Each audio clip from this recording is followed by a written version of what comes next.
मानसी गोटे 8 वर्षर छोट झियो जार माँ बापा 2 जण नथिले। से निज दादा खुड़ींक सहित रहुथिला। मानसी ए मानसी एबे जाए झाड़ू मारिनु तू आ देखे वर्षा हेलानी जल्दी जाए छात उपरु सबु कपड़ा गुड़ाक नहीं आ।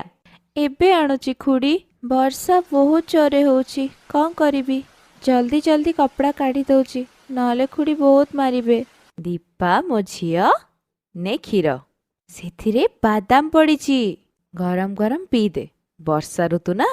खुड़ी कपड़ा काढ़ी के मु रखी देइची मते भोक लागिलानी किछि खाइदेबी। प्रथमे दुकान जाई लाला पाखरु सब जिंस नै किया तापरे आसी कि खाइबू।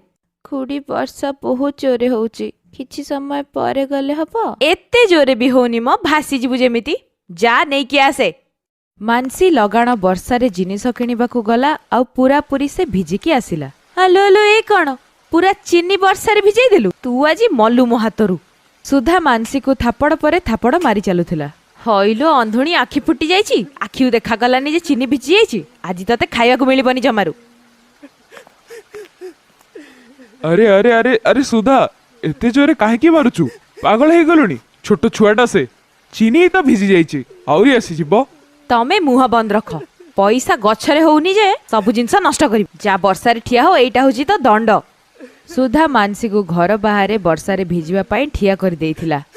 बहुत ठंडा लगुची खुड़ी घर भीतर को आसीबा को दियो ना आउ एमतिया भूल के करबेनी। सुधा छोट छुआटे से आउ सेमतिया भूल से जमा करिवनी। आहा गोटे काम कर ताकू घर भीतर को नै आस मु मो झियो दीपा को नै मो बाप घर को चली जेबी। किशोर चुप करी रूम को पळेइला। संपूर्ण गोटे घंटा परे दीपा मानसी को जाई कहि दे भीतर को आसी बासन माजिबो सबु ऐठा बासन गुडा पड़ीची। मानसी मम्मी कहले घर भीतर को आसी कि बासन धो।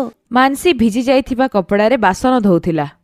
भोक पेटरे मानसी घरर सबु काम करुथिला। सुधा मानसी उपरे बहुत अत्याचार करुथिला। गोटे दिन आज्ञा भाई मो स्वामी काम रे बाहर को जाउचंती पछरे ई सब काम हेइ जिबा दरकार। ठीक अछि मैं समय रे पहुंची जिबे। किशोर कौनसी काम पाई सहररु बाहर को चली गला। मानसी मो झियो चल चल बाजार गोटे नुआ चप्पल तो पाई किनिबा फटा चप्पलटा पिंधि तो बोलुचु। खुड़ी मो पाई नुआ चप्पल हाँ चलो जिबा। सुधा मानसी आ दीपा सहित बाजार को गला। मानसी तू एठी बसी कि चप्पल देख भाई देखिलो टिके चप्पल। मानसी मो सामना दुकान रु दीपा पाई गोटे बोतल पानी नै कि आछी। हां सुधा मानसी को चप्पल दुकान पाखरे छाड़ी की चली गला। दुकानी जेतेबेले अन्य ग्राहकंग सहित व्यस्त थिला सेतेबेले झियो तो ना मानसी की तो खुड़ी मते पठेई जंती से मते तते घरे छाड़िया पाई कहि दे कि जाई जंती आउ चल घर को जीवा। हां चल। अंकल एटा तो मो घर रास्ता नुहे तमे मते कोठी की नहीं जाउच। ए रास्ता भी घर आडुआ जाए। हां चल चुपचाप चल तू चल। मानसी से लोकर हाथ कामुड़ी ता हाथ छड़े सेठू दौड़ी चली गला। ए रो रो दौड़ चु कोडे रो। से लोकटी मानसी रा पछरे दौड़ीबाकू लागिला। मानसी डरी जाए जोरे दौड़ीबाकू लागिला आउ दौड़ी दौड़ी हठात आंटी से अंकल मो पछरे पड़ी चंती मते तांगा सांगरे नै जिबे कहउचंती। जमा डरनी झियो। अरे एबे को करबी ए छड़ा तो कोठी लुचि गला। मैडम से छड़ा तो हाथ छड़े की दौड़ी के पळैला केमितिया झियो को तमे धरिबाकू गइले। हां मो टंका तमे फेराओ पूरा सबु फेराओ। गोटे छोटिया झियोटा को संभाली पारलनी मते कहउच जमारू टंका देबी देबिनी तमको। सुधा मानसी को से लोकोटी को बिक्री कर देइथिला ता बदल रे 5 लाख टंका नैथिला। सेपटरे मानसी जो स्त्री लोक सहित बाड़ेई होई गला तांको ना कौशल्या देवी थिला। मानसी डरी जाइथिला सेथि पई से ताको सांगरे आनिले। आ झियो भितर को डरनी माला झियो पई किछि खाइबा को आना पानी भी।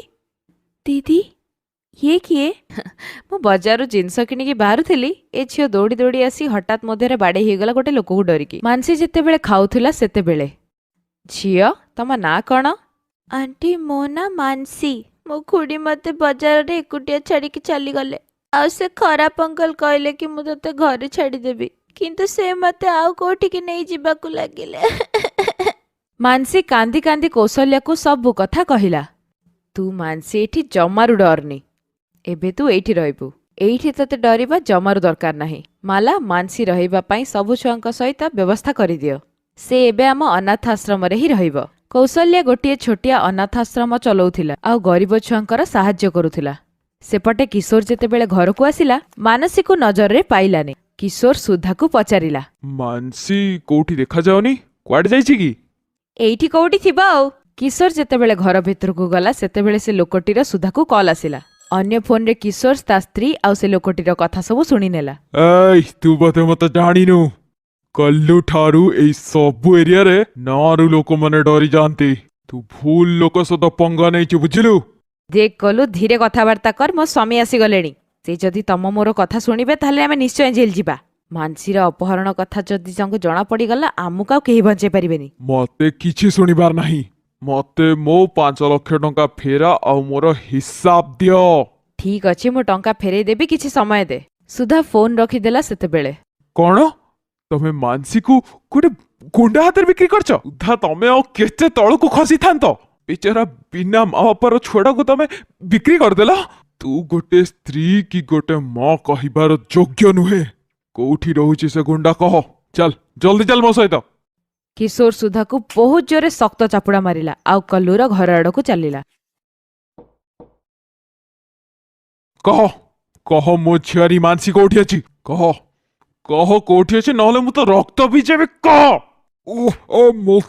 ମତେ ମାରନି। ମୁଁ ଜାଣିନି ତୋ ଝିଆରୀ କୋଉଠି ଅଛି।